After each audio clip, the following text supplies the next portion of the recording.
டாபிக்குள்ளே போகிறதுக்கு முன்னாடி சேனலுக்கு சப்ஸ்கிரைப் பண்ணாதவங்க சப்ஸ்கிரைப் பண்ணிக்கோங்க. வாட்ஸ்அப் டெலிகிராம் சேனல் லிங்க் கீழே டிஸ்கிரிப்ஷனில் கொடுத்துருக்கேன், அதில் ஜாயின் பண்ணிக்கோங்க. வீடியோ அப்லோட் பண்ண உடனே உங்களுக்கு வீடியோ நோட்டிஃபிகேஷன் வந்து டிஜிட்டல் சிக்னேச்சர் ஸ்டாண்டர்ட்.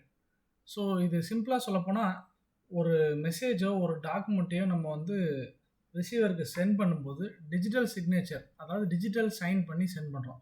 இந்த ப்ராசஸ் தான் டிஜிட்டல் சிக்னேச்சர் ஸ்டாண்டர்ட். அதாவது இது எப்படி பண்ணணும் அப்படிங்கிற ப்ராசஸ் தான் டிஜிட்டல் சிக்னேச்சர் ஸ்டாண்டர்ட். இது எதுக்கு யூஸ் பண்ணுறோங்கிறதையும் நான் உங்களுக்கு டீட்டெயிலாக எக்ஸ்பிளைன் பண்ணுறேன். ஸோ ஒரு சென்டர் வந்து ரிசீவருக்கு அனுப்புகிற ஒரு ஃபைலோ இல்லை மெசேஜோ அவங்களுக்கு வந்து அந்த ஃபைலாவோ மெசேஜாகவும் போகும், ப்ளஸ் ஒரு டிஜிட்டல் சிக்னேச்சர் போகும்.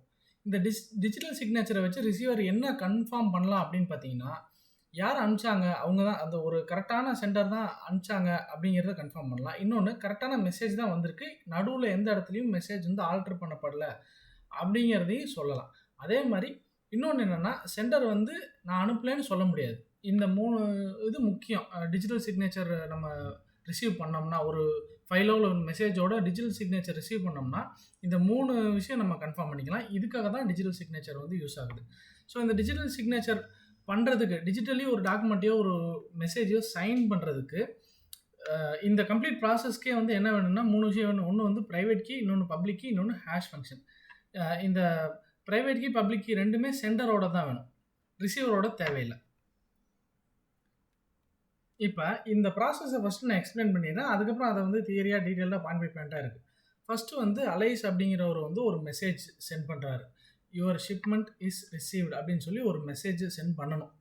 யாருக்கு? பாப்க்கு. அப்போ இந்த யுவர் ஷிப்மெண்ட் இஸ் ரிசீவ்டுங்கிறது தான் மெசேஜ். இந்த மெசேஜை ஹேஷ்னு ஒரு கான்செப்ட் இருக்குது. நம்ம போன வீடியோவில் எக்ஸைச்சே பார்த்தா அதே கான்செப்ட் தான். ஹேஷ் பண்ணி ஒரு ஹேஷ்டு மெசேஜ் ஒன்று வரும், ஒரு ஹேஷ்டு டேட்டா கிடைக்கும்.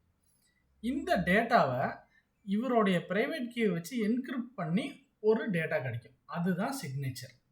டிஜிட்டல் சிக்னேச்சருங்கிறது இதுதான். இது கிடைச்சதுக்கு பிறகு இந்த மெசேஜ் ப்ளஸ் சிக்னேச்சர் ரெண்டையும் சேர்த்து பாபுக்கு சென்ட் பண்ணுறாரு. இதுதான் சென்டரோட சைடு இருக்கிற ப்ராசஸ். மறுபடியும் சொல்கிறேன், அலைஸ் ஒரு மெசேஜ் அனுப்பணும், அந்த மெசேஜ் வந்து ஹேஷாக மாற்றி அந்த ஹேஷுக்கு ப்ரைவேட் கீயை வச்சு என்கிரிப்ட் பண்ணி ஒரு என்கிரிப்டட் மெசேஜ் வருது. அந்த மெசேஜ் பேர் தான் டிஜிட்டல் சிக்னேச்சர். இந்த மெசேஜையும் இந்த டிஜிட்டல் சிக்னேச்சரையும் சேர்த்து சென்ட் பண்ணுறாரு. இப்போ ரிசீவர் வந்து அந்த மெசேஜும் சிக்னேச்சரும் கிடச்சிருது. இப்போ அந்த ரிசீவர் என்ன பண்ணுறாரு, அந்த மெசேஜை ஹேஷ் பண்ணுறாரு. ஹேஷ் பண்ணோன்னே ஒரு வேல்யூ வருது. அடுத்தது சிக்னேச்சர் இருக்குது பார்த்தீங்களா, அந்த சிக்னேச்சரை அலைஸோடைய பப்ளிக் கீயை வச்சு டீக்ரிப்ட் பண்ணுறாரு. மறுபடியும் ஒரிஜினல் டேட்டாவை டீக்ரிப்ட் பண்ணால் ஒரு டேட்டா கிடைக்கும். அந்த டேட்டா என்னன்னு பார்த்தீங்கன்னா அந்த ஹேஷ்டு டேட்டா தான். இது ரெண்டும் மேட்ச் ஆச்சுன்னா ஓகே, டிஜிட்டல் சிக்னேச்சர் மேட்ச் ஆயிடுச்சு, அலைஸ் தான் அனுப்பிச்சிருக்கிறாங்க. ஏன்னா அலைஸோட பப்ளிக் கீயை வச்சு தான் நம்ம வந்து டீக்ரிப்ட் பண்ணியிருக்கோம். ஸோ அது மேட்ச் ஆகிற பட்சத்தில் அலைஸ் தான் அனுப்பிச்சிருக்காங்க, மெசேஜும் கரெக்டு, எந்த டேம்பராவில் எந்த ஆல்ட்ரேஷன் நடக்கலை அப்படின்னு சொல்லி கன்ஃபார்ம் பண்ணலாம். இதுதான் டிஜிட்டல் சிக்னேச்சரோடைய கம்ப்ளீட் ப்ராசஸ். இப்போ இதை ஜஸ்ட் பாயிண்ட் பை பாயிண்ட்டாக போட்டிருக்கு பாருங்கள். ஃபஸ்ட்டு வந்து ஒரு மெசேஜ் ப்ரிப்பேர் பண்ணுறாங்க, அந்த மெசேஜுக்கு ஹேஷ் பண்ணுறாங்க, ஹேஷ் பண்ண ஒரு டேட்டா கிடைக்குது. அதுக்கு பிறகு அந்த ஹேஷ் பண்ண டேட்டாவை ப்ரைவேட் கீயை வச்சு, ஹேஷ்டு டேட்டாவும் ப்ரைவேட் கீயை வச்சு அதை என்கிரிப்ட் பண்ணுறாங்க. என்கிரிப்ட் பண்ணால் ஒரு டிஜிட்டல் சிக்னேச்சர் கிடைக்கிது. அந்த சிக்னேச்சரையும் மெசேஜையும் சென்ட் பண்ணுறாங்க.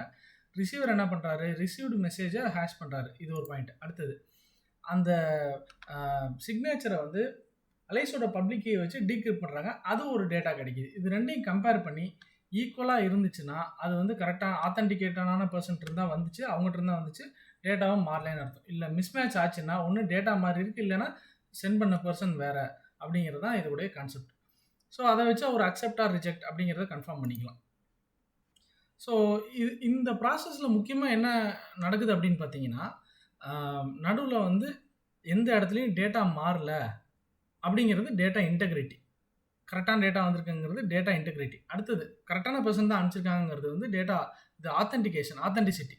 அடுத்தது அலைஸ்க்கிறவங்க அனுப்பிச்சிருந்தாங்கன்னா அவங்களோட பப்ளிக்கையை வச்சு டிகிரி பண்ணும்போது தான் நமக்கு மேட்ச் ஆகும். ஸோ அப்படி மேட்ச் ஆகிற பட்சத்தில் அவங்க தான் அனுப்பிச்சாங்கிறத நம்ம கன்ஃபார்ம் பண்ணிக்கலாம். அவங்க வந்து நான் அனுப்பலைன்னு சொல்ல முடியாது. ஸோ இந்த மூணையும் சுற்றி தான் இந்த டிஜிட்டல் சிக்னேச்சர் ஒர்க் ஆகும். இந்த டாப்பிக்கோடைய நோட்ஸை எங்கள் வெப்சைட்லேயும் ஆட் பண்ணியிருக்கோம். வெப்சைட் நேம் cscitexampreparation.in, அதில் போய் பாருங்கள். அதே மாதிரி programming, web app development, mobile app development இதெல்லாம் லேர்ன் பண்ணணும்னா எங்களுக்கு யூடியூப்பில் இன்னொரு சேனல் இருக்குது. அந்த channel name the developer tools. அதில் 250க்கும் மேற்பட்ட ப்ரோக்ராமிங், மொபைல் ஆப் டெவலப்மெண்ட் சம்மந்தப்பட்ட வீடியோஸ் இருக்குது. நீங்கள் போய் பாருங்கள். கண்டிப்பாக உங்களுக்கு யூஸ்ஃபுல்லாக இருக்கும். சேனல் லிங்க் கீழே டிஸ்கிரிப்ஷனில் கொடுத்துருக்கேன்.